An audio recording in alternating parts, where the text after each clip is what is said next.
Hello and welcome to World of Floorcraft. We are Karen and Nelson Rose, and this is a reminder clip for the beginner class at the Kenn Centre on July the 12th. We did an arm jive, a step across, a lady spin and a half windmill.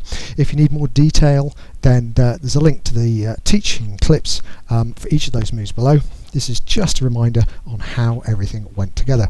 We started off with the arm jive, so it's man's left, lady's right, and it went like this. It went 7 and 8. We went offer, pulling left, right to the shoulder, turn and face, return step across, underneath, switch hands for the lady spin, prepare, spin, half windmill, a raise in the right, a raise in the left, and back. And of course you could have picked up the spare hand so you could have gone back to the arm jive.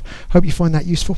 We'll be back next time with another modern jive clip and music recommendation on the end, something nice to practice doing the little windows that come up just before the end of the video. Thank you for watching World of Floorcraft, and like, subscribe and hit the bell. That way you'll know every time a new video comes out.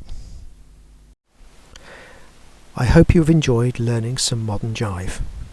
There is a link to some music that is good to dance modern jive to. Thank you to everyone who hit subscribe.